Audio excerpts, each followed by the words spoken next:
Hello everyone, welcome back to my YouTube channel. में Harshita Rathore as a GDS BPM post office में job कर रही हूँ और आज के इस वीडियो में मैं आपसे शेयर करूंगी कि जीडीएस बीपीएम को अपने ब्रांच ऑफिस में कितने रजिस्टर्स मेंटेन करने होते हैं, कौन कौन से रजिस्टर होते हैं, सारी डिटेल से आपको इन्फॉर्मेशन दूंगी क्योंकि काफी कैंडिडेट्स है जो एज ए जीडीएस ज्वाइन कर रहे हैं। सो इससे आपकी हेल्प हो जाएगी। तो चैनल पे नए हो तो सब्सक्राइब करके वीडियो को लाइक कर देना एंड लेट्स बिगिन। सभी हम जान लेते हैं कि पोस्ट ऑफिस में जो जीडीएस बीपीएम होते हैं उन्हें कौन कौन से खाते खोलने होते हैं और उसके लिए उन्हें कौन कौन से रजिस्टर्स मिलते हैं जिन्हें उन्हें मेंटेन करना होता है। चाहे एसबी का काम हो, आरडी का हो, टीडी, एसएसए या फिर आईपीवी वर्क, सबका रिकॉर्ड आपको डेली बेसिस पर रजिस्टर्स के रिकॉर्ड में मेंटेन करना होता है। तो गाइस, सबसे पहला रजिस्टर जो है वो है छापा मोहर पुस्तक। मतलब जैसे ही आप अपने ब्रांच ऑफिस आते हो तो इसमें आपको आपके ब्रांच ऑफिस में डेट स्टाम्प रहती है, वो इस बुक में लगानी होती है जिससे कि आपकी अटेंडेंस लगती है। सो ऐसे करके कुछ आप लगाते हो डेट स्टाम्प पे अपने ब्रांच ऑफिस का नाम, एसओ वगैरह, और जो भी डेट रहती है उसकी सील आपको डेली बेसिस पे चेंज करके यहाँ पर लगानी होती है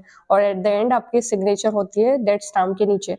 सो ऐसे आपको रेगुलर बेसिस पे मेंटेन करना होता है। ये आप देख सकते हो डेट स्टाम्प पे ऐसा कुछ आपका यहाँ बीओ रहेगा हिंदी और इंग्लिश में, और आपका जो हेड ऑफिस है उसका नाम और डेट जो है वो आपको चेंज करके लगानी रहेगी। सो ये डेट स्टाम्प के मैंने फोटोज लेके रखी है। ऐसा आपके ब्रांच ऑफिस में रहता है। अगर आप नए नए ज्वाइन कर रहे हो सो आपको इसका आइडिया होना चाहिए। इसमें आपको ये सारी डेट्स की कील रहती है, उसको रेगुलर बेसिस पे चेंज करके लगाना होता है। सो ये है। बाकी नेक्स्ट रजिस्टर जो है वो है आपका व्यू अकाउंट या फिर हम बोल सकते हैं समरी। इसमें आपको डेली बेसिस पे जो भी ट्रांजेक्शन्स हुए, जैसे एसबी में कितना जमा हुआ, आरडी में, एट द एंड जब आप डेली अकाउंट बना लेते हो तब इसमें आपको मेंटेन करना होता है जो भी जमा हुआ, निकासी हुई और कितना बकाया है आपने, मतलब कितना एट द एंड आपके बीओ में बैलेंस बचा है, वो सारा रिकॉर्ड इसमें मेंटेन होता है, जिससे कि बीओ समरी के नाम से भी जाना जाता है। सो गाइस, जो अगला रजिस्टर आपको मेंटेन करना होता है वो है आरपीएलआई पीएलआई जनरल। इसमें आपके जो भी आरपीएलआई और पीएलआई के ट्रांजेक्शन होते हैं, जैसे कोई नई इंडेक्सिंग कर रहे हो, किसी की आरपीएलआई या पीएलआई आपने करी तो उसका रिकॉर्ड, प्लस जो भी उनकी इंस्टॉलमेंट रहती है हर महीने या क्वार्टरली बेसिस पे, ईयरली बेसिस पे, जो भी जमा निकासी रहती है वो उसका सारा रिकॉर्ड आपको इसमें ही मेंटेन करना होता है कि ये पर्टिकुलर पॉलिसी नंबर के लिए इतना अमाउंट जमा हुआ और कस्टमर का नेम क्या है, वो सारे डिटेल्स। जनरल रजिस्टर सभी स्कीम्स के लिए रहते हैं, चाहे एसबी हो, आरडी हो, एसएसए हो। जनरल मतलब साधारण रजिस्टर, जिसमें आपके जो भी डेली बेसिस पे ट्रांजेक्शन हुए हैं पर्टिकुलर स्कीम के लिए वो सब मेंटेन करना होता है। प्लस ये कब से स्टार्ट हुआ है, जैसे 14/2/2025 से शुरू हुआ है ये रजिस्टर, तो ऐसे डेट लिखी होती है कितनी तारीख से स्टार्ट हुआ है। अगला रजिस्टर जो आपको मेंटेन करना होता है वो है त्रुटि पुस्तक, एरर बुक के नाम से जिसे जानते हैं। सो इसमें आपकी जो भी अगर कुछ एरर हो जाती है, भी गलती आप जो कर देते हो तो उसको सुधार तो करना ही, उसके साथ इसमें एरर बुक में नोट करके रखना है ताकि जब आपका इंस्पेक्शन होता है सो वो चेक की जा सके। नेक्स्ट रजिस्टर इज एपीएस और आईपीबी रजिस्टर, जिसमें आपको जो भी एपीएस के ट्रांजेक्शन हुए या आईपीबी जैसे इंडियन पोस्ट पेमेंट बैंक के नाम से जानते हैं, सो इसमें जो भी कोई जमा करवाया या निकासी करवाई उसका सबका रिकॉर्ड मेंटेन करना होता है। एपीएस मतलब आधार से जो भी ट्रांजेक्शन कर दूसरे बैंक के पैसे विड्रॉल करे तो वो सारा रिकॉर्ड इस रजिस्टर में मेंटेन करना होगा। कोई भी आईपीबी का नया अकाउंट ओपन करते हो उसका भी account number, Keefe ID and customer name, वो सारा रिकॉर्ड आपको इधर लिखना होता है।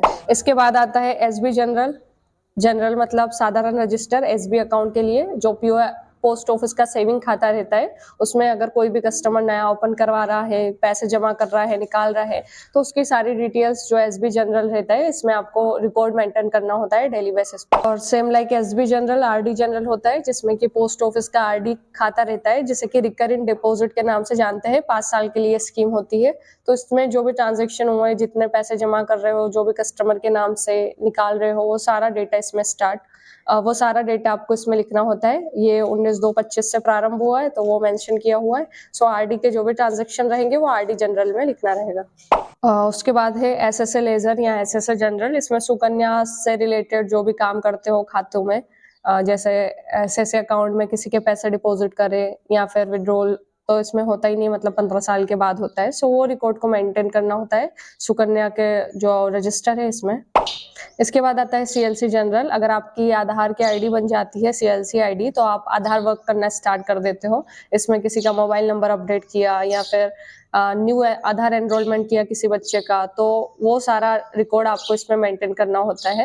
इसी के जैसा आता है टीडी जनरल भी, जिसमें आप टीडी अकाउंट से रिलेटेड जो भी ट्रांजैक्शन करते हो डेली बेसिस पे, अगर किसी का नया अकाउंट ओपन किया टीडी का या फिर उसमें पैसे जमा किए हैं तो वो सारा मेंटेन करना होता है रिकॉर्ड।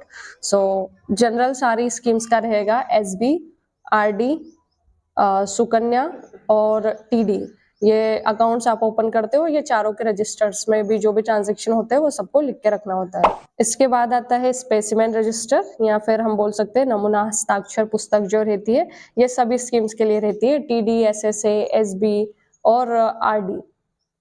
मतलब जब भी आप किसी का भी नया अकाउंट ओपन करते हैं तो इसमें आपको उनका अकाउंट नंबर, कस्टमर का नाम और उनकी सिग्नेचर लेके चिपकानी होती है, ताकि अगर फ्यूचर में कुछ भी रिक्वायरमेंट आती है कि इनकी सिग्नेचर कैसी थी तो यहाँ से चेक कर सकते हैं। इसमें आरडी अकाउंट ओपन करते हैं तो आरडी जिसका भी अकाउंट ओपन किया है वो कस्टमर का डिटेल्स लाइक उनका एड्रेस, उनका नाम, उनका अकाउंट नंबर और उनका सिग्नेचर लेके लिखेंगे इसमें। एसबी स्पेसिमेन, जिसमें सेविंग खाता किसी का भी खोलते हैं तो उनका सिग्नेचर लेके चिपकाना रहेगा। ये कंप्लेन एंड सजेशन बुक, मतलब आपके ब्रांच ऑफिस में किसी को, कस्टमर्स को लाइक कंप्लेन करना हुआ या कोई सजेशन देना हुआ कि ऐसा ऐसा वर्क होना चाहिए, सो वो इधर मेंशन किया जा सकता है। इसके बाद आती है ऑर्डर बुक, जिसमें आपके ब्रांच ऑफिस में लाइक आपके जो भी ऑर्डर्स रहते हैं वो सारे आपको लिखकर या फिर जो भी लाइक फॉर्मेट में रहता है वो सब आपको अटैच करके रखना होता है ऑर्डर बुक में। सो गाइस, ऑर्डर बुक के बाद यहाँ है हमारे पास पीआर बुक। इसमें आपको जब भी नया किसी का भी अकाउंट ओपन करते हैं तो पीआर रसीद उनकी काटनी होती है, जिसमें उनका नाम और कितने से अकाउंट ओपन किया है वो सारा आपको लिखना होता है। With the help of carbon का यूज भी करते हैं इसमें, जिसमें एक आपको आपके ब्रांच ऑफिस में रखनी रहेगी, एक रिसिप्ट कस्टमर को देते हो और एक आपके अकाउंट जो भी ओपन किया है उसमें फॉर्म के साथ लगा के अपने अकाउंट ऑफिस के लिए भेज देते हो। सो ऐसे कुछ रहती है पीआर बुक। इसमें ऐसे पेजेस रहते हैं जिसमें आपको एक कार्बन लगाना है, तीन, एक ओरिजिनल रहती है, एक द्वितीय और तृतीय रिसिप्ट रहती है। बाकी इसके अलावा कुछ और भी रजिस्टर्स है जिसका नाउ डेज लाइक कोई यूज नहीं होता है मोस्टली, जो पीएलआई आरपीएलआई का रहता था, इसमें रिसिप्ट काटते थे। बाकी अभी कोई मैंडेटरी नहीं है कि ये जब इंस्पेक्शन होता है तब इनका काम पड़ता है, इसको चेक किया जाता है। सो वही काम में आते हैं अभी। तो ये सारे रजिस्टर बेसिकली मैंने आपको बता दिए जो जो मेंटेन करना होता है, बाकी और कुछ छूट गया होगा सो देखते हैं। हाँ, एक वीपी रजिस्टर होता है, अगर आपके पोस्ट ऑफिस में जो भी वीपी वगैरह आती है तो उसका रिकॉर्ड आप अलग से लिख के मेंटेन कर सकते हो। इसमें क्या है, आपको मनी ऑर्डर बुक करना होता है, जिस भी कस्टमर के नाम से वीपी आई है तो वो सारा रिकॉर्ड अलग से अगर आप मेंटेन करते हो तो काफ़ी बेनिफिशियल रहता है। सो वीपी के लिए रजिस्टर बना सकते हो। और आरडी क्लोजर के लिए भी रजिस्टर मेंटेन करना होता है। किसी का भी आरडी अकाउंट क्लोज कर रहे हो तो उसकी डिटेल्स को अलग से मेंशन करके रख सकते हो। अपार्ट फ्रॉम दिस और कुछ मैं अगर भूल गई हूँ जिसकी फोटो नहीं ली हूँ मैंने, सो हाँ, एक आपको करना होता है दैनिक लेखा, जिसके साथ मैंने फोटो इसमें लगाना भूल गई।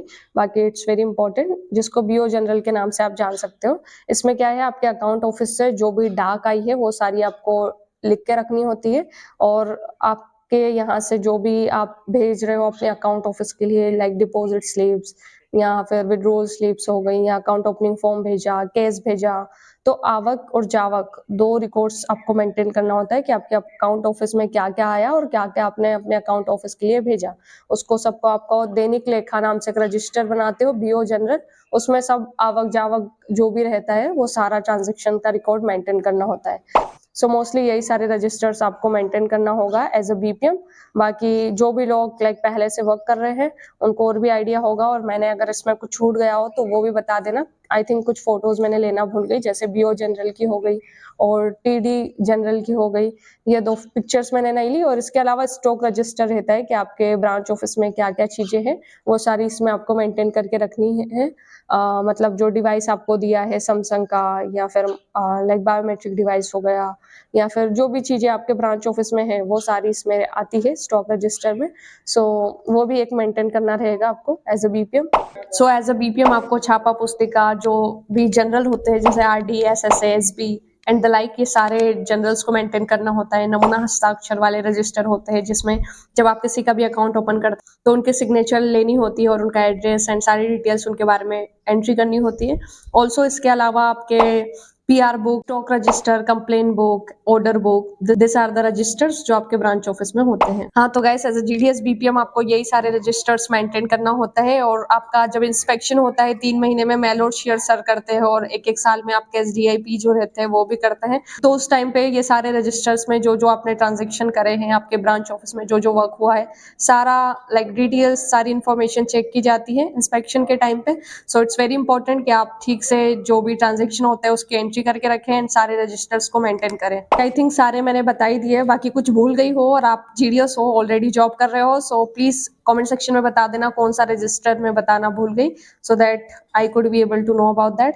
बाकी आई होप इस वीडियो से आपकी हेल्प हुई होगी, जो भी लोग एज अ जीडीएस ज्वाइन करना चाहते हैं उनको पता लगा होगा कि क्या क्या वर्क करना होता है एज अ बीपीएम। ऐसे वीडियोस के लिए don't forget to like this video and subscribe to my channel. मिलते हैं नेक्स्ट वीडियो में, टिल द टाइम बाय।